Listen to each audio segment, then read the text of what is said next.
Look, this the Black Holocaust. I knew it was prophecy. 1,000 times worse than the Jewish atrocities. Uneven playing field, there'll never be a fair score. Cause in 1619, that's when they declared war. We the 12 tribes, the ones that the promise reaches. My Negro. Because like we read in Isaiah 29:16, the earth has been turned upside down. The earth's been turned upside down. So-called blacks and Hispanics are the best people on the planet. I can't say it enough. Blacks and Hispanics and Native Americans are the best people on the planet Earth. That must needs to be understood. We are not the bottom on the earth. We don't need to build a wall around Mexico. We need to build a wall around the Netherlands. That's how about we build a wall around there. How about we build a wall around France and Spain and Portugal and Germany? Go ahead, and Great Britain. Go ahead. Yeah, and Czech Republic. But you check the Slovakians, they're going into slavery. Go ahead. A Slav, yeah, a Slav. You're a slave. That's what you are. You're a slave. Go ahead. This is the book of Proverbs, chapter 29, verse 2. When the righteous are in authority. When the righteous are in authority. But look at the earth. What righteous people are in authority right now?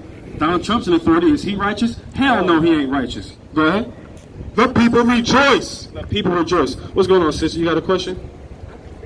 Now, let me ask you something, right? You believe in the Bible? Some parts of it. What parts do you not believe in? Well, they don't really identify. They don't call us African Americans or whatever. They don't identify with us as race. They just describe us as far as our characteristics. Well, would you like me to show you who you are in the Bible, how we're identified in the Bible? Yeah. Give me Deuteronomy 28 and 68. Because you're right. According to the Bible, African American is not in the Bible. Right. Caucasian is not in the Bible. Exactly. They basically just characterize us. You know, basically they describe our skin color, our hair, our eyes, whatever it may be. What we are based off of what they describe us. Right. Well, when you go into the Bible, there's in the book of Genesis. They just preach on that at our church last. Oh, they did? Yeah. I want to show you something real quick before you go, right? Because when you go in Genesis, the 10th chapter, it's the first book of the Bible, it lists 18 nations, right? And we each descend from one of those 18 nations. So I'm going to show you what nation we descend from as so-called black people, right? Give me Deuteronomy 28 and start at verse 1, jump to verse 15, and then go to 68. This is the book of Deuteronomy, chapter 28, verse 1. And it shall come to pass, if thou shalt hearken diligently unto the voice of the Lord thy God, to observe and to do all his commandments, which I command thee this day. So Moses, you're familiar with Moses in the Bible, right? What he's telling the children of Israel is, if you listen to God, all these blessings will happen to you. Now jump to verse 15. Verse 15.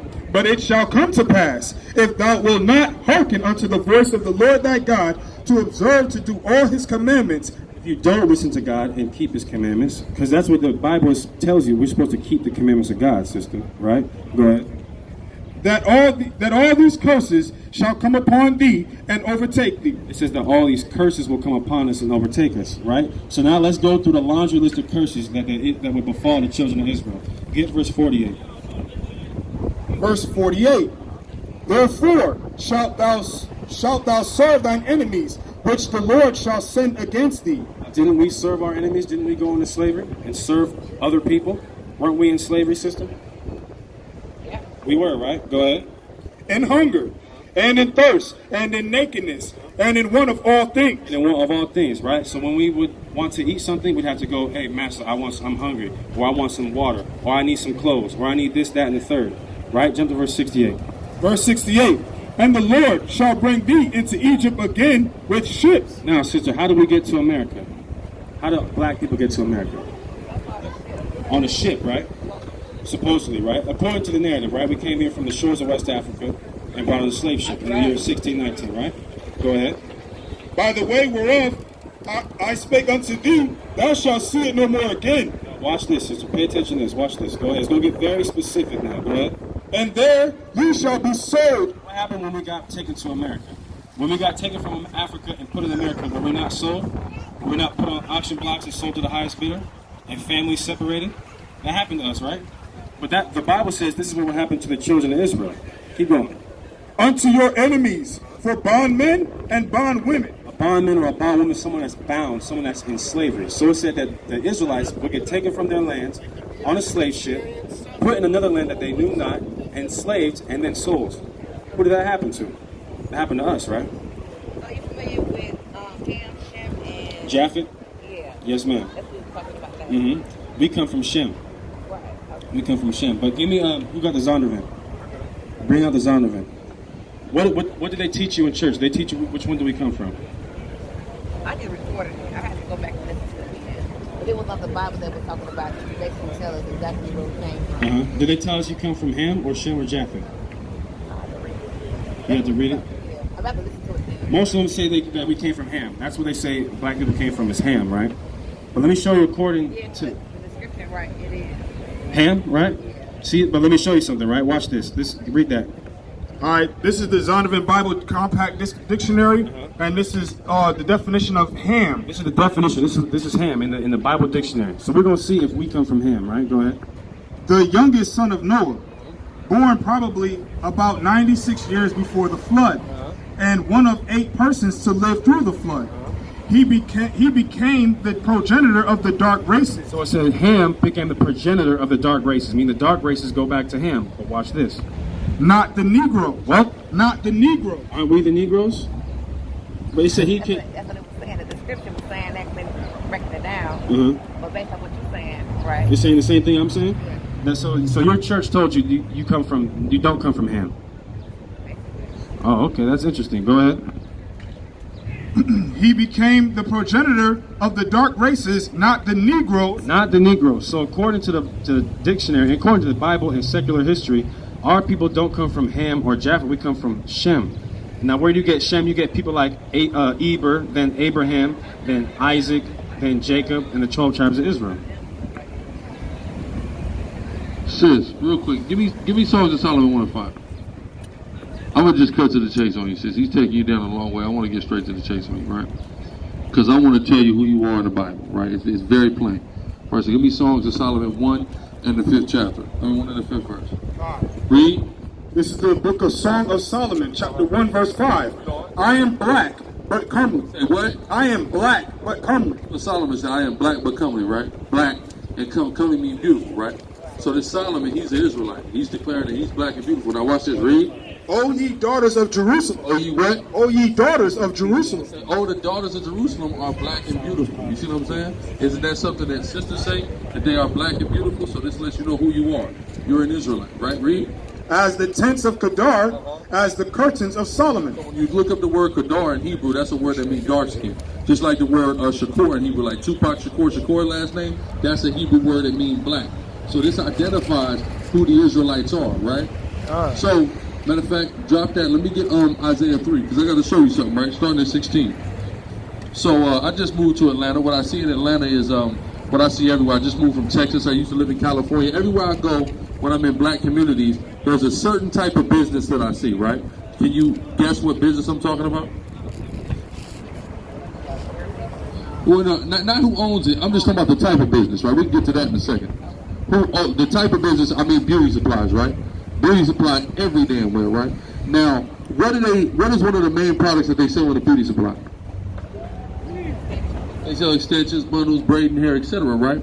Now, I know other people, white women, be getting their little fusion extensions and stuff like that, but it's bigger amongst our people, right?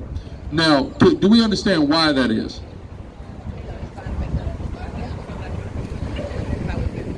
That has to do with it also, but we know that some sisters have they perm their hair, right, when they're younger.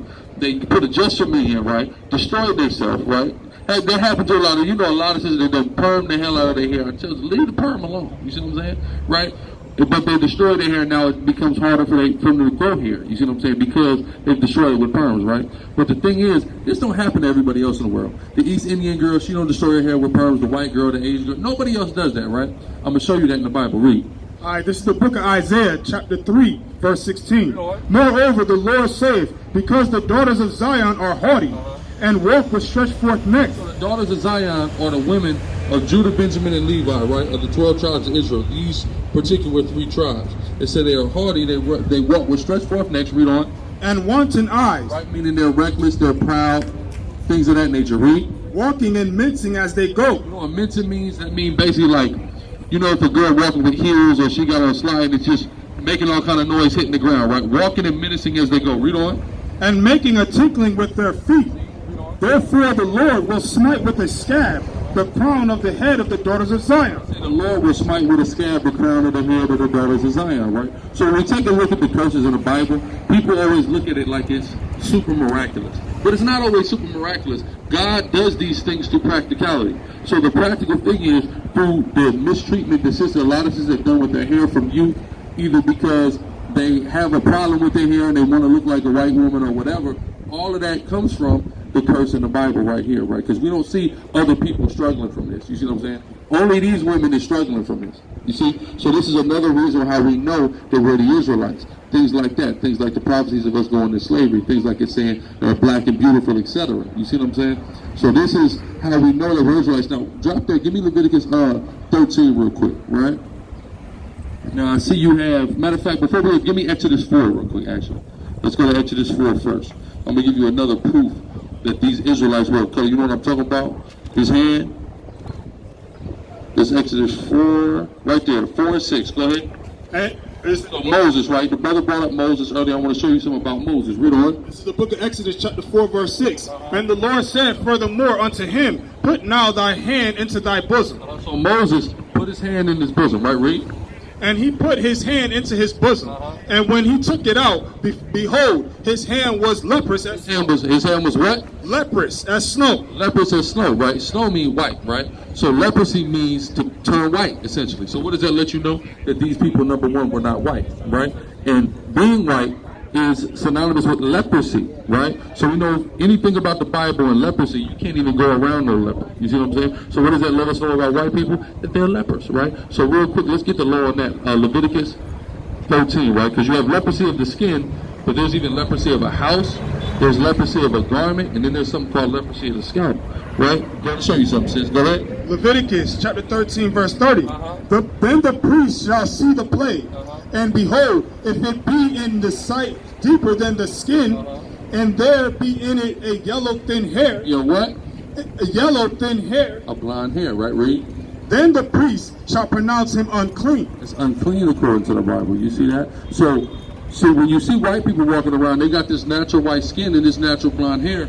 The Bible calls that a plague. You see what I'm saying? Now, I'm not saying that your hair not cute or whatever. I ain't saying that. But what I'm showing you is biblically, it's called unclean. Right? Read on. Then the priest shall pronounce him unclean. It is a dry scalp. Now go to Deuteronomy 28:15. Why do I say all this? We showed you that you're an Israelite. That's who you descend from in the Bible. But we have to understand is, why is it that God allowed us to go into slavery? That's the question, right? 15.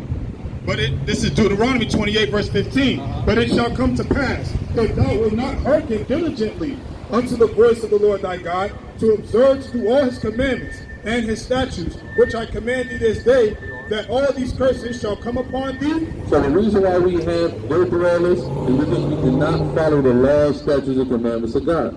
Now, a lot of times in church, there's an emphasis on just the 10, or we don't got to keep the laws, but the whole way we even got in this predicament is from breaking the laws. So the only way we can get out of this predicament is through keeping the laws. So that's our primary objective, to come out here and teach our people first what we need to do to get back to our past greatness, which is come back to the laws, statutes, and commandments of God. Right? Give me Deuteronomy 4 and 4. Because all the issues that are plaguing our communities right now, if we simply would come back to the laws of God, it would be alleviated. Right? So read that. This is the book of Deuteronomy, chapter 4, verse 4. But ye that did cleave unto the Lord your God, Slack, verse 5. Behold, I have taught you statutes and judgments, even as the Lord my God commanded me, that ye should do so in the land whither ye go to possess it. Keep therefore and do them, for this is your wisdom. This is our wisdom. The laws, statutes, commandments are our wisdom. Now we don't have like, if you have a Muslim, if you have an Arab, they got Islam. They come and bring you Islam. That's their wisdom. You see what I'm saying? The white man, he brings Christianity. It's their wisdom. You go to China, they got Taoism. India, they got Hinduism. That's their wisdom. Whole time, this is our wisdom that we've been totally stripped and alienated from. This is why we need to come back to it. Read. And your understanding in the sight of the nations, which shall hear all these statutes and say, surely. The nations, the other people are supposed to look at us and hear the laws that we follow and say, what? Surely this great nation is a wise and understanding people. But is that what they say about us now? They say we're wise. They say, look at these niggas. You see what I'm saying, right? Drop that. Go back to Deuteronomy 28. Read 37. Deuteronomy 28 and 37. You're right. But that's why they dumbed us down and did all that they did to us, because they knew how much of a threat we are, right? So what do they tell us in church? I'm going to show you something. What's interesting about church is they keep us away from the law in church, right? But now, if we deal with church, who gave us church? The slave owner, right? So it's convenient that the slave owner told us, now the law, man, don't worry about that, because the law is our wisdom. So they painstakingly fought to indoctrinate us in a way that would keep us away from the law. We look at the law like, oh man, we can't do that. I can't stop eating pork. I can't stop doing it. I can't stop sleeping around. You see what I'm saying? But no, you can stop doing it. But they want us to give into our lower selves and our weaknesses, right? That's why it's important that we come back to this. So get 37. All right, this is the book of Deuteronomy, chapter 28, verse 37. And thou shalt become an astonishment, a proverb, and a byword. So when they say we shall become an astonishment, a proverb, and a byword, so instead of them saying this is a wise and understanding people, they say, look at these niggas, they put on blackface and the afro and make fun of us and do all those things, right? That's part of the curses as well, because we left our wisdom, now we're just a proverb and a byword. We're just the butt of a joke now, right? Read on. Among all nations, whether the Lord shall lead thee. See that? The white man talking about us, the Asian man talking, everybody got a damn joke about us. You see what I'm saying? Why is that? Because we've left our wisdom on the law, statutes, and commandments. Give me Deuteronomy 1, skip to Deuteronomy 1, and about like 41, let me take a look.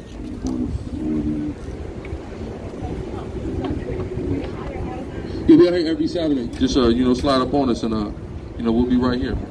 Yeah. What's your name, sis? Diamond, nice to meet you. I'm Alizar. Nice to meet you. You're Israelite, remember that. Diamond, well, that's good. Well, I know there's a few sisters named Diamond. That's beautiful, right? Yeah, the Bible speaks about diamonds. See what I'm saying? It talks about our sisters as precious jewels. So your name is fitting, right? So remember that you're Israelite, man. Hope to see you back out here. So finish that. I like it. 40, no problem, sister. 40, should have should be 41. Yeah, 41. All right, this is the book of Deuteronomy, chapter 1, verse 41. Then ye answered and said unto me, we have sinned against the Lord. We will go up and fight. We have sinned, meaning we broke the law, statutes, and commandments. So it said, we have sinned against the Lord. We shall go up and fight. Read on. According to all that the Lord our God commanded. And when he had girded on every man his weapons of war, ye were ready to go up unto the hill. And the Lord said unto me, say unto them, go not up. God said, do not go up. Why did God say, go not up to fight? Read. Neither fight, for I am not among you. Why was God not with us? Because we sinned. Point blank, period. So as long as we sin, as long as we're not keeping the law, the Most High is not going to be with us in our fight. That's right.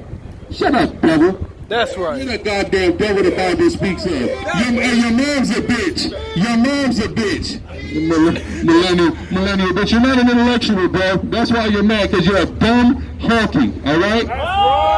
A dumb drunk. At 3 o'clock in the daytime, you're drunk. Should be ashamed of yourselves. Your mother's a whore. So now, finish that.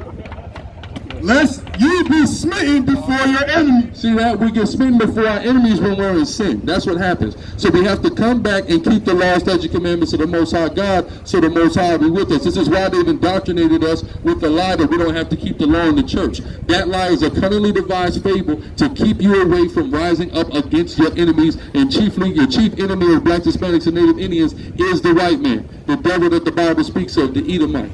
All right?